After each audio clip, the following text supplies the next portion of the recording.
Welcome to Fun with History with Professor Banks. And today our lesson is called Lighten Up. What are we going to be looking at? Try to take a guess. And we got a beautiful candle here. Lighten up. But first, let's get to our music introduction.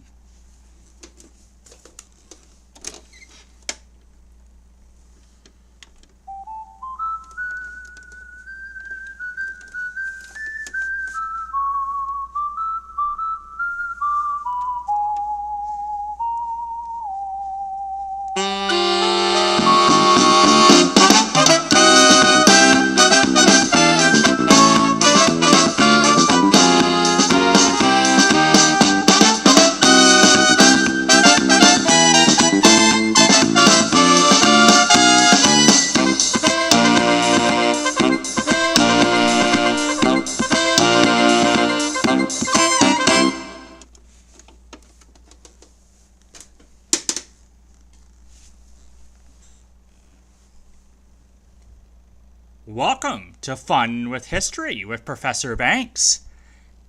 And welcome to the Age of Enlightenment. And there goes my candle. My candle just blew out. How did that happen? But it's the Age of Enlightenment. So that's what we're going to look at today on our history lesson.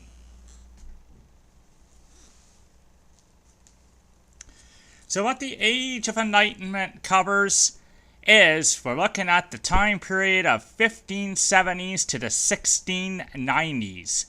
And of course, last week your professor jumped ahead a little bit and looking at the Glorious Revolution of 1688, because I thought we should do that first before this.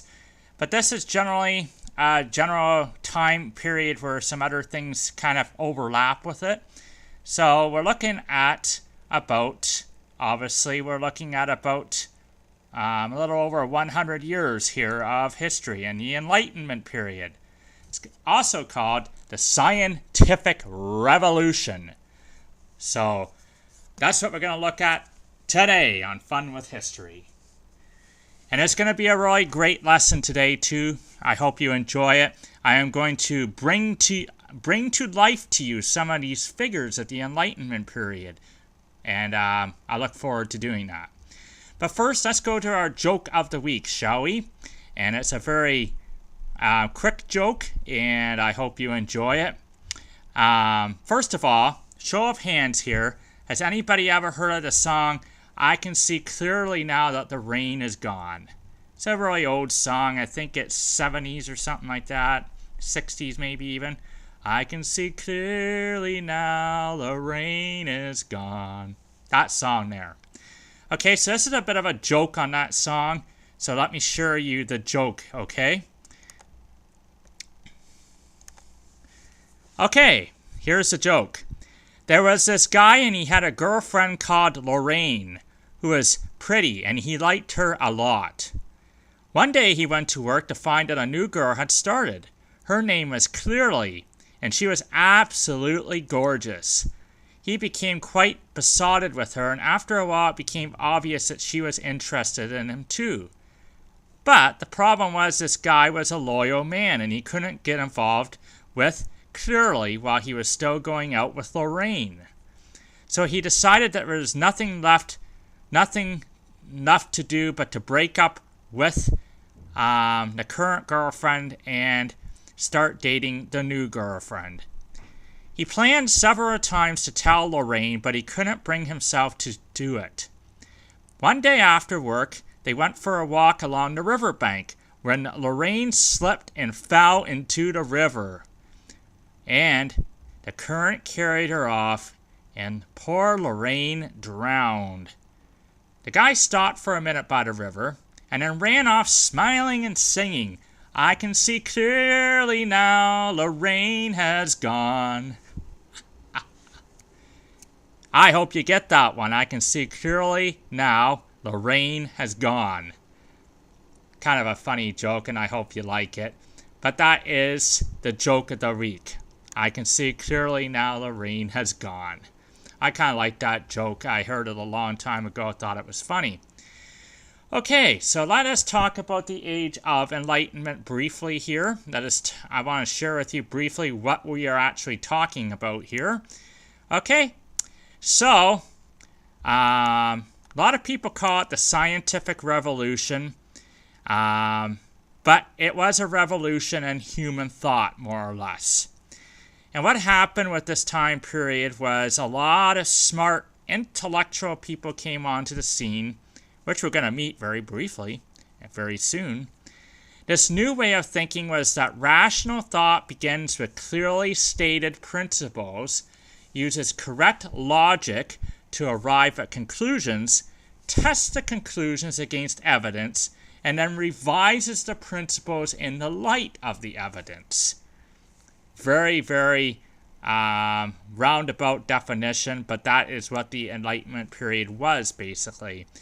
And it sounds a lot like science, does it not? That's why it's called the scientific revolution.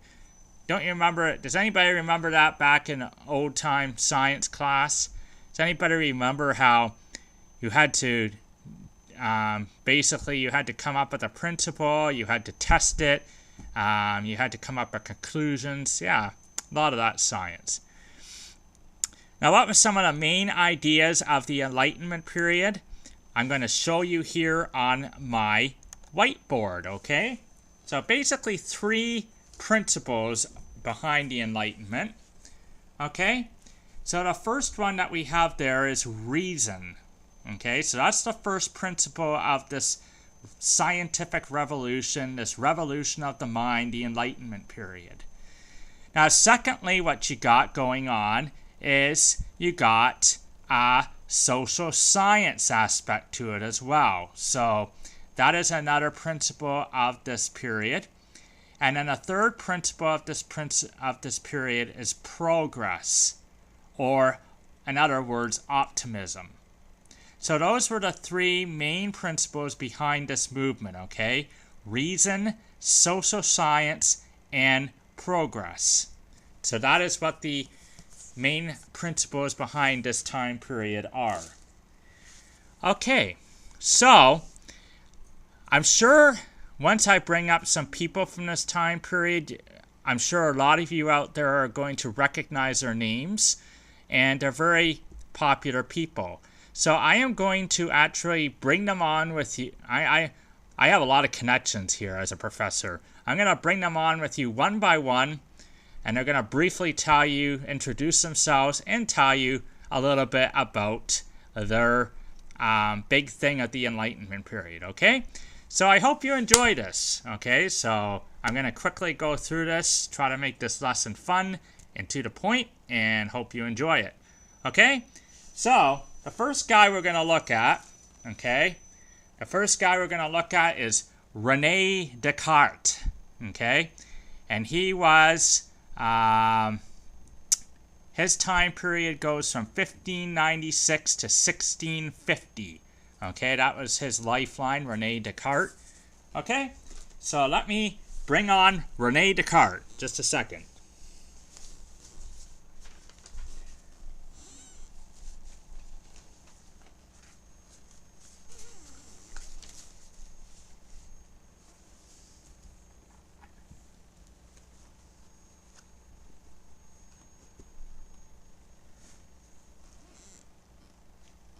Hello, I am René Descartes, and I am from France.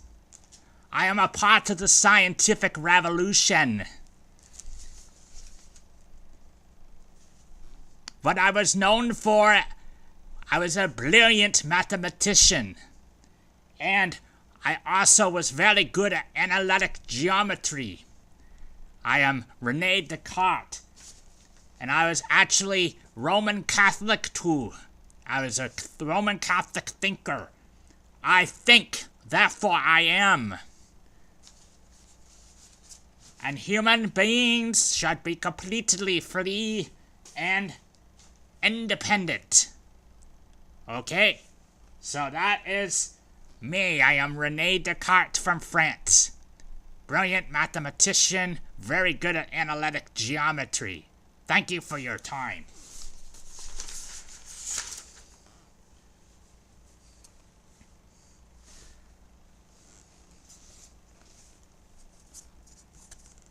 Next up in line, please welcome Isaac Newton. Isaac Newton, time frame was 1473 to 1543.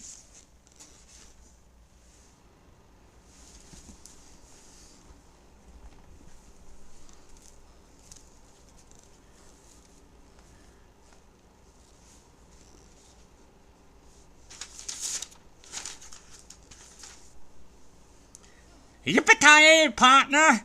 How you partners doing out there today? Yippee-ki-yay!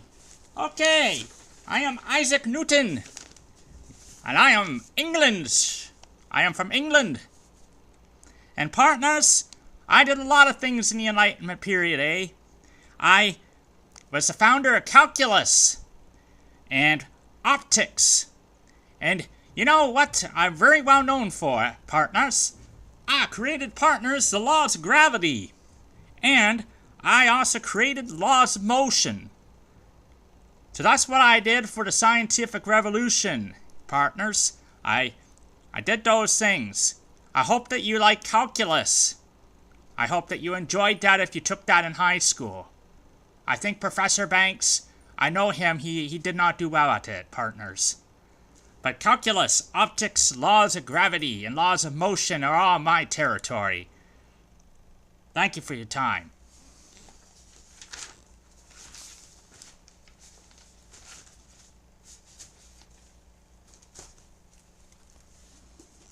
Isaac Newton, ladies and gentlemen. Isaac Newton.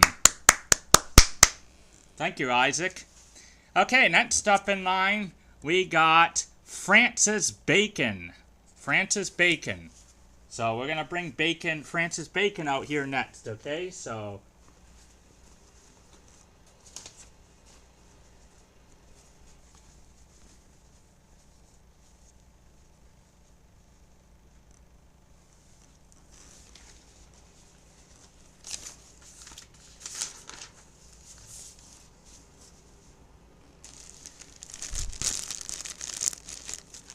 good evening, ladies and gentlemen.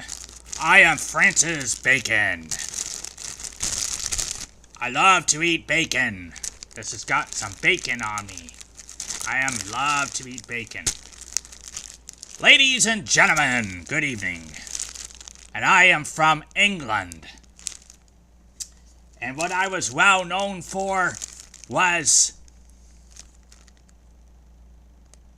the scientific method.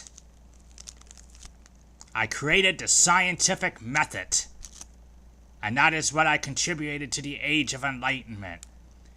And I'm sure you have studied that in high school too, all you people out there who are now have gone through high school. I created the scientific method. It is 2:57 p.m. here on a beautiful Sunday afternoon here in London, Ontario. Thank you for your time.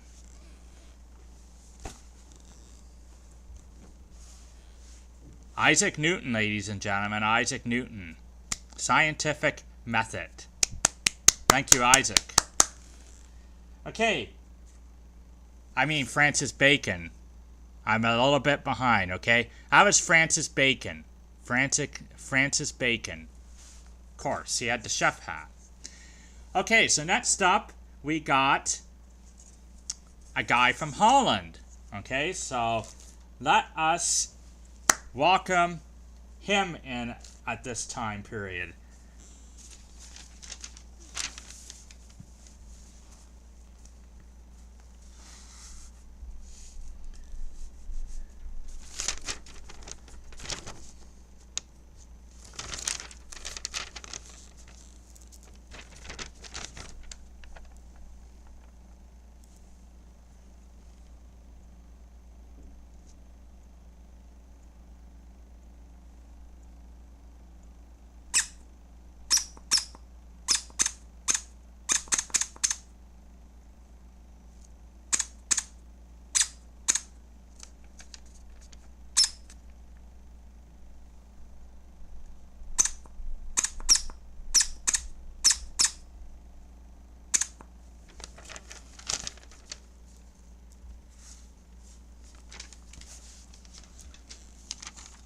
Okay, that was Anton van Leeuwenhoek from Holland.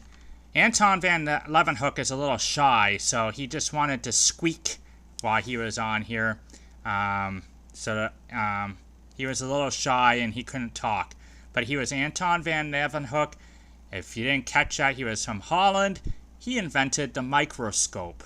Very popular invention that we are very thankful for today. So, Anton van Leeuwenhoek, ladies and gentlemen.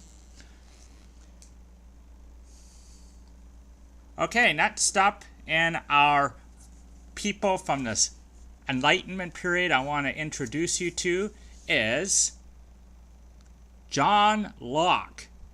Okay, so John Locke is from England. So let's bring out John Locke at this time.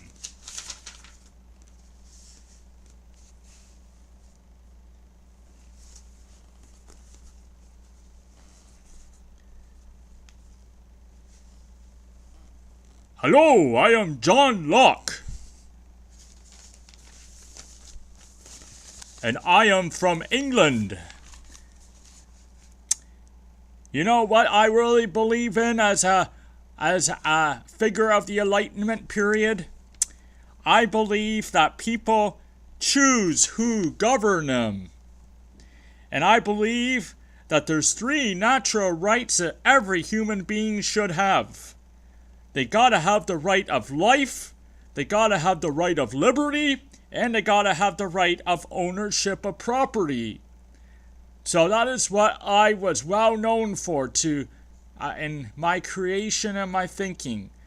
I really believed in this, I really pushed it, and it happened, you know. It happened. We got these rights of life, liberty, and ownership of property. And one other thing I wanted to be very well known for and make clear is I really wanted freedom of the press. And so it was me. I was the reason why we have freedom of the press today. So I am John Locke. It's nice to meet everybody. And I am from England. Thank you for your time.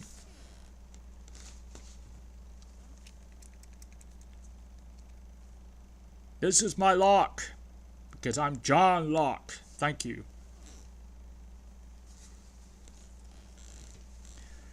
Okay, thank you. That was John Locke, ladies and gentlemen. And so, John Locke is another man that I hope many of you have heard of.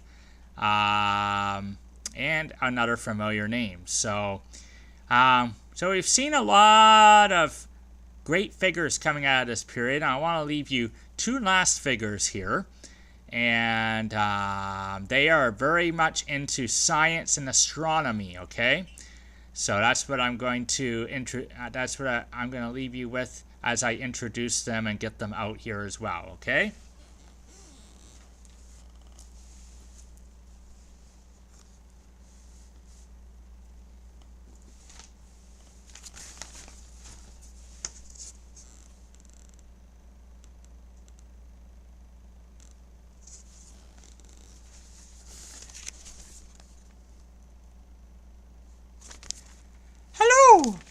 I am Kepler, and actually, right here beside me, we are one of the same person, Kepler and Galileo. Hello, everybody.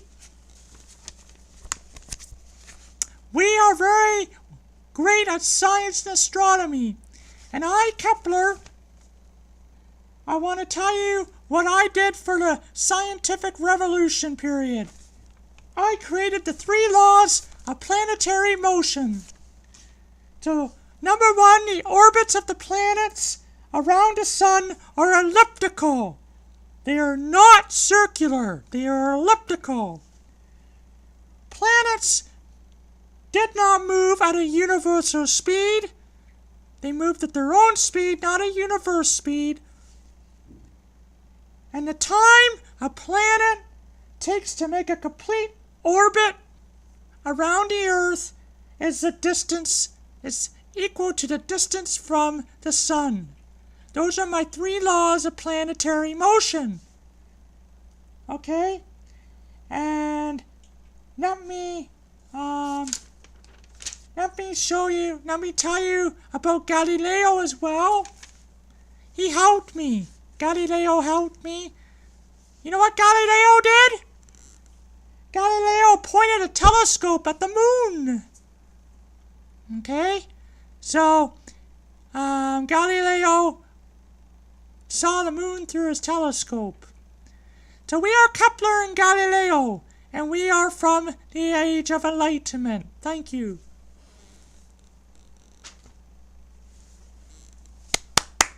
Thank you, Kepler and Galileo. Kepler and Galileo, ladies and gentlemen, and they are a big part of the scientific revolution, the Age of Enlightenment. So now, I've introduced you to some key figures of the Enlightenment period, and I hope that you learned something from them. And I try to make my lessons funner and funner every week. That's why it's called Fun with History. Come on, people. But those were the key figures of the Age of Enlightenment that I wanted to leave you with. So, anybody can name them to me again?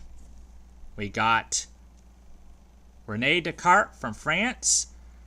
We got Isaac Newton from England. Isaac Newton, of course, well known for the laws of motion and the laws of gravity. Francis Bacon, who came from England. And of course, Francis Bacon, he created the scientific method. And then we have Anton van Leeuwenhoek from Holland again with the microscope. We have John Locke from England, who created the important rights that every human should have that are still a part of our society today. And then the two telescope planetary guys, Kepler and Galileo, that made an important contribution to our age as well. So that's the Age of Enlightenment, more or less, okay? So that's what I wanted to do for the Age of Enlightenment. And what's going to happen, okay, what I want to leave you with is, like every other time period previously in history, every time period leads into something else. So,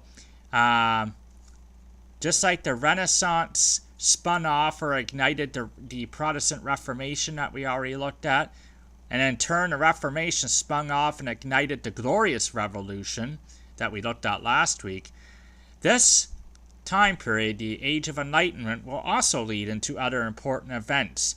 And actually, they will lead into 3 different types of revolutions that we're going to look at in the next 3 weeks. Starting in 2 weeks from now, though, because I will not be able to record my history lesson next week. But the week after, we will be back with Fun with History. So we're going to look at the first important event that the Age of Enlightenment sparks off at that time. The first type of revolution. And we're going to see what that's all about. So this was Lighten Up on the Age of Enlightenment. So I hope you enjoyed this lesson. And I hope you get something out of it. And in 2 weeks' time, I will be bringing you a lesson on the first revolution sparked from the Age of Enlightenment. Until next time, this is your professor, Professor Banks, signing off. Take care.